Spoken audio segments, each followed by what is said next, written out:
Hi friends, কেমন আছো তোমরা? সবাই নিশ্চয়ই ভালো আছো, আমিও ভালো আছি। দেখো, প্রচণ্ড বৃষ্টি আর আমি চললাম আমার মাইকা মানে বাবার বাড়ি। তো যাই হোক, আমি ভাবলাম রাস্তায় বোধহয় শুধু আমিই থাকবো, তার কারণ বাইরের ওয়েদার প্রচণ্ড খারাপ। কিন্তু না, দেখো বাইরেও মানুষজন আছে, তার মানে তো এটাই না যে সবই হচ্ছে পেটের খিদে। ঘরে বসে থাকলে কি আর পেট ভরবে? আর সমস্ত কিছুকে বোঝানো যায়, কিন্তু পেটকে কি বলে বোঝাবে? তাই জন্য সবার কাজে বেরোতেই তো হবে। তো যাই হোক, আমরা সবাই মিলে বলতে আমি, আমার ছেলে, আর যাচ্ছে পমপম। গুলুগুলু কিন্তু যাচ্ছে না, শুধু পমপমকে নিয়ে যাচ্ছি। আর যেহেতু বিশ্ব বাড়িতেই থাকছে, মানে তোমাদের সকলের দাদা ভাই, তো সেই জন্য পমপম আমার সঙ্গে যাচ্ছে আর গুলুগুলু বাড়িতেই থাকছে। তো দেখো বাইরের অবস্থাটা দেখেছো? তখন কিন্তু বৃষ্টি পড়ছিল না, আমি যখন বাড়ির থেকে বেরোলাম তখন বৃষ্টি পড়ছিল না।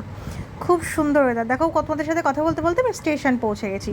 আমি স্টেশনে ঢুকেই টিকিটও আমার নেওয়া হয়ে গেছে, তার একটু পরেই শুনি যে ট্রেন ছাড়বে, ওভারব্রিজ পার হতে হবে। তো এই দেখো ট্রেন ঢুকছে, তোমরা কি ট্রেনটা দেখতে পেলে? দেখো ট্রেন ঢুকছে, কি সুন্দর একটা দৃশ্য দেখেছো? আমরা ট্রেনেও উঠে গেছি রীতিমতো। ওই দেখো আমাদের পমপম, দেখেছো? ও না ওই বাকেটটার মধ্যে থেকে খুব চিৎকার করছিল, ওর মধ্যে ওর একদম থাকতে ইচ্ছা করছিল না, ভাবছিল বোধহয় আমাকে আটকে রেখেছে, কোথাও মনে হয় ফেলে দেবে। তো এরকমই কিছু হয়তো ওর মাথায় চলছিল, জানি না কি চলছিল। ও কিন্তু খুব চিৎকার করছিল, তাই জন্য ঈশান ওকে কোলে নিয়েছিল। চলে এসেছি গোবরডাঙ্গা। দেখো আমি লেবে গেছি, ভাবলাম কি এইটুকুই ভিডিও করব, আর ভিডিও করব না, বাড়িতে গিয়ে বাই করে দেবো। কিন্তু বিশ্বাস করো, একদম ভুলে গেছি, অনেক দিন পরেও বাড়িতে গেছি তো তাই। আর এটা হচ্ছে আমার ঠাম্মা। আমি আমার ঠাম্মার ছবিটাই তোমাদের সঙ্গে শেয়ার করলাম।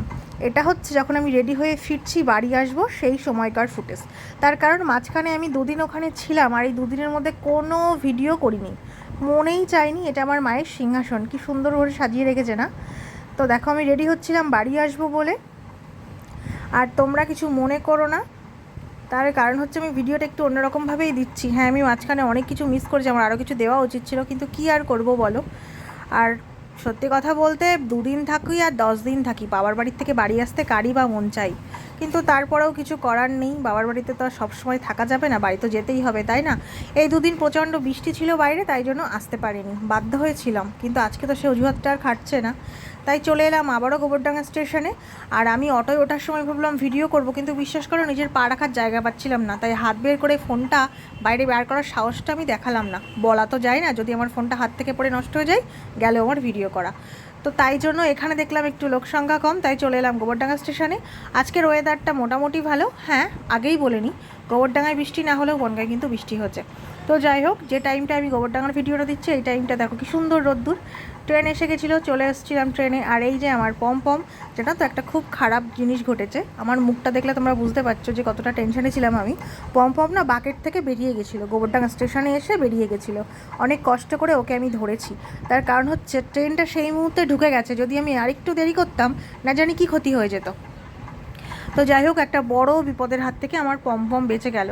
আর সত্যি কথা বলতে, নিজের যাদের এত কষ্ট করে মানুষ করছো, এত ভালোবাসা দিচ্ছ, হঠাৎ করে তাদের উপরে কোনো যদি বিপদ এসে পড়ে না, সব থেকে কষ্টটা কিন্তু বাড়ির লোকেরই হয়। আমার ছেলেও প্রচণ্ড ঘাবড়ে গেছে, ও বের করে প্রচণ্ড আদর করছে পমপমকে, ও ভেবেছিল কি একটা হয়ে যাবে। স্বাভাবিক, আমি ওর মা হয়ে ভয় ঘাবড়ে গেছি, আর ও তো ছোটো মানুষ। দেখো বাইরের ওয়েদারটা কেমন। এখানে কিন্তু প্রচণ্ড মেঘলা করেছে, আমি বললাম না গোবরডাঙ্গায় মেঘলা না থাকলেও, রোদ্দুর থাকলেও এখানে কিন্তু মেঘলা। দেখো আমার ছেলের মুখ দেখলে বুঝতে পারবে কতটা টেন্স হয়ে গেছিলো। বাড়ি এসে রান্না শুরু করে দিলাম। আমার ছেলে বললো গোটা মাছ ভাজা খাবে। মাছ কিন্তু দুরকম ছিল, তেলাপিয়া আর চেলা মাছ। দেখো মাছটার সাইজ দেখেছো কত বড়, তাই আমি তোমাদের উঁচু করে বোঝানোর চেষ্টা করছিলাম যে মাছটা কতটা বড়। হয়তো কড়াইয়ের ভিতরে মনে হচ্ছে না, বোঝা যাচ্ছে না। মাছটা পিস না করে গোটা রেখেছিলাম ও খাবে বলে। এখানে চেলা মাছ আছে আর তেলাপিয়া মাছ আছে। এখানে দেখো আমি শুধু তেলাপিয়া মাছ ভাজা করে রেখেছি, আর ওই দুটো হচ্ছে পমপমের মাছ, ওই দুটো পমপম খাবে। ওদের সেদ্ধ করে দিই, তবে ভাজাও এখন মাঝে মাঝে একটু একটু করে দিচ্ছি।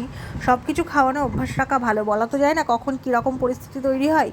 এই দেখো এই মাছের সাইজগুলো দেখেছো, এই মাছের সাইজগুলো কিন্তু যথেষ্ট বড়, একদম ছোট ছোট না। তো যাই হোক, বাড়ি আসলাম, আবার রান্না বান্না শুরু, তো সেটাই করছি, কারণ পেট থাকলে তো খেতে হবে বলো। তো সেই জন্যই রান্নাবান্না করা আর কি। যদি আমার ভিডিওটা ভালো লেগে থাকে তাহলে প্লিজ প্লিজ কমেন্ট করে নিজেদের মতামত জানাবে। আজকের মতো টাটা।